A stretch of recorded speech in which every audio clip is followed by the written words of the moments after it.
Hello, welcome back to Elise Reads and Speaks. Today I am doing a little check-in with my Trope-ical Readathon. I'll link that original video down below that has my TBR. If you remember, it has 16 prompts. I don't think I'm gonna get through all 16 in the month of August, but I have gotten halfway through. I've read 8 books for the Readathon, so I figured I'd do a check-in and then really pump out this last week and a half in August and try and read all the others, but I doubt that's gonna happen.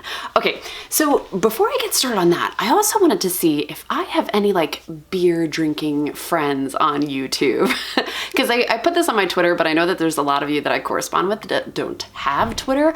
I was thinking about making a readathon because I'm missing out on a bunch of beer festivals that I like to go to that have a prompt for drinking a beer along with a book, and then you would have to rate both. And I mean, if you guys are wine drinkers, we could put wine with the prompts too. I don't know, just something I was throwing around, and if you would be interested in being involved and helping me come up with some of the prompts, let me know down below. So let's just start with the first book that I read for the readathon. I read this book for the trope of retelling, and that was House of Salt and Sorrows, and I loved this. I gave it 5 stars. This is a very, very dark, warped retelling of the 12 Dancing Princesses, which I loved. Have you ever watched Fairy Tale Theater with Shelley Duvall?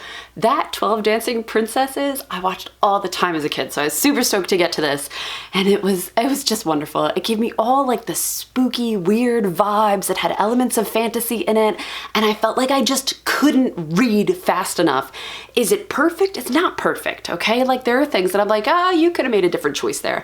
But I just enjoyed it so much and I read it so fast that I felt like it really deserved those 5 stars. I will say with this book that it makes a hard right turn towards the end of the book, and people that are not into fantasy, Michelle reads YA, they're not gonna like it. They're not gonna like it. You could possibly like it the entire time, all the way through, until you get to that one turn and you're like, whoa, nope.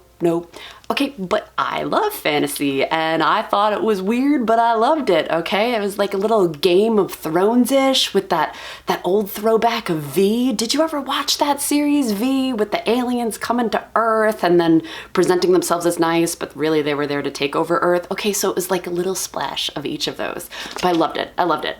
5 stars. Next, I went on to the Bromance Book Club. I used this for the alternative prompt of mixed media. The alternative prompt was an audiobook, so I listened to the Bromance Book Club, and I really enjoyed this one. I ended up giving it 4 stars.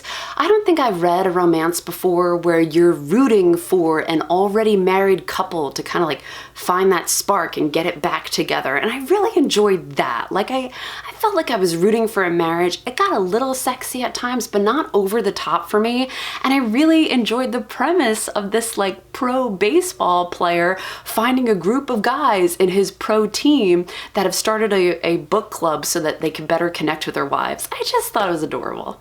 Then I went on to The Vow by Debbie Howells. I used this for the alternative prompt of artificial intelligence. The alternative prompt was to just read an ebook. And this one I ended up giving 2 stars. I wasn't super crazy about it. This was the one whose fiance went missing, and then some other person reported her fiance missing and saying that her story was that the fiance was gonna leave her, blah, blah, blah, blah. It tried to go psychological, and I felt like it missed the mark. There was a lot of stuff to do with gaslighting, and I don't know, I felt like it just wasn't a good, well-rounded story.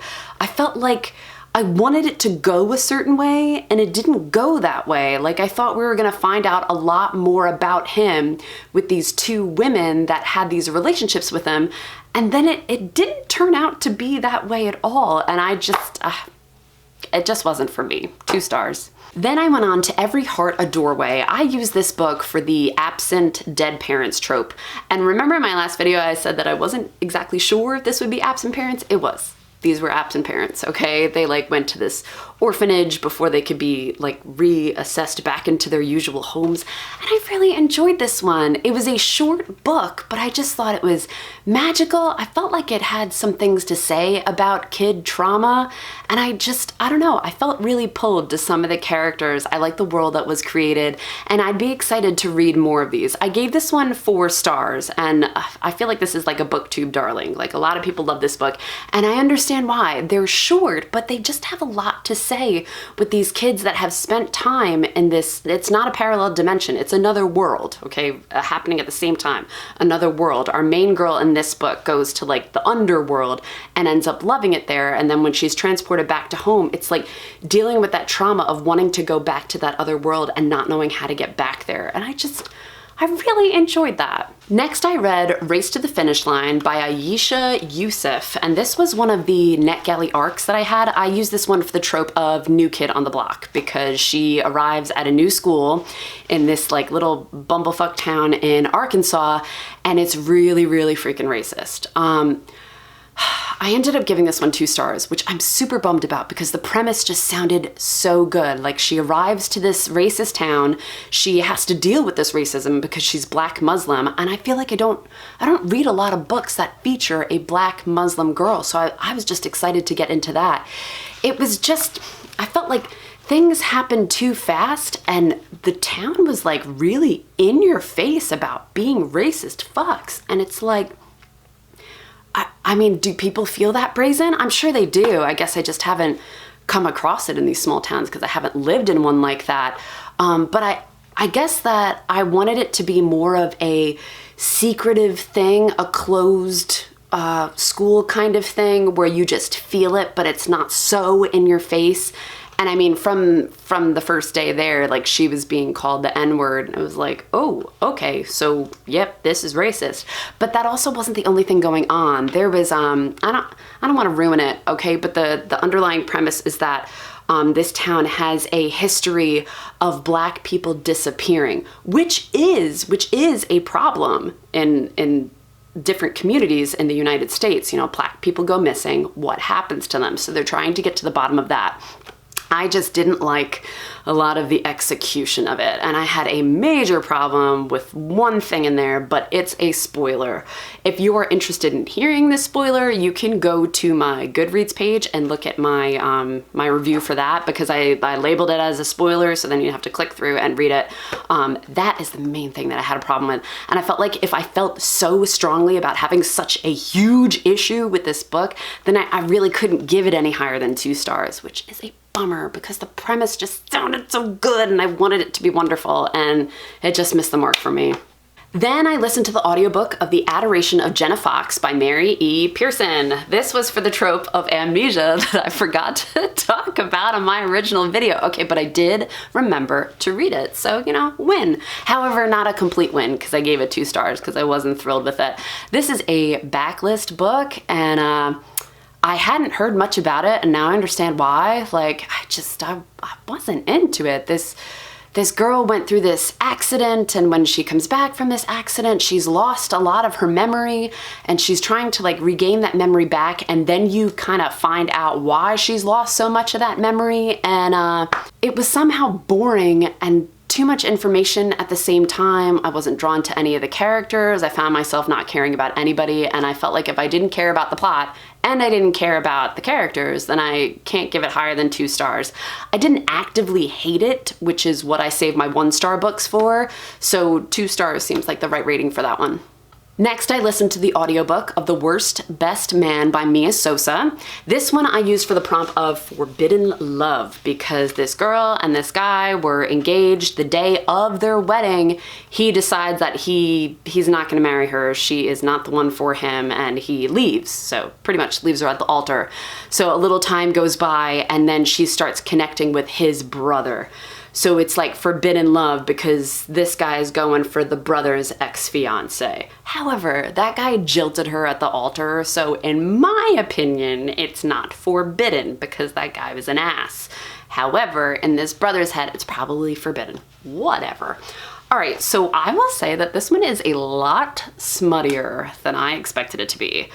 I'm not heavy into too much smut. I kind of like some sex scenes and then fade to black. This one was like, oh no, you're getting the whole show of the sex scene. So that's just not what I go for. Like, I think the raciest I get is Sarah J. Maas books. I mean, those books can be sexy, you know? But it's like, it's enough and then it goes away.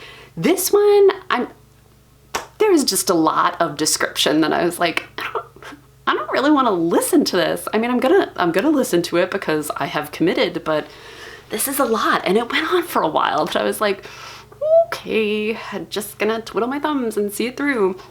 Some of the dialogue during those sex scenes was a little cringy too. And it's not like I'm embarrassed by it, but at the same time, it's like, I felt like I was listening to a sex scene in real life that I would not have wanted to listen to. And I say scene like it happened one time. It didn't happen one time. It was a few times. It was a smutty book.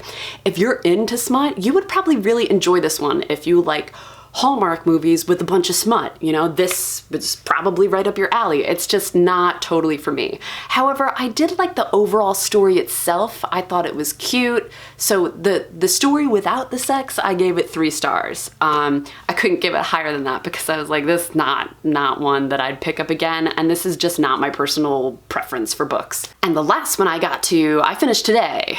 I've read Catherine of Aragon. I used the alternative prompt for dystopia, which was to read a book over 500 pages, and this one is 602. I loved this. I loved it, which I'm so surprised about.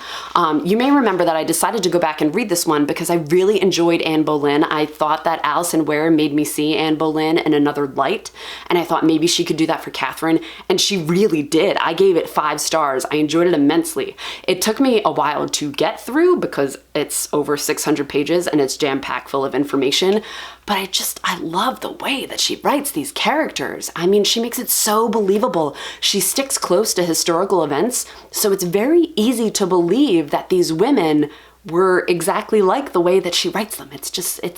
I love Alison Ware. I love Alison Ware. If you're into Tudor history and you haven't tried any of her books yet, you really need to, because fiction and nonfiction that she writes, I just enjoy every single time.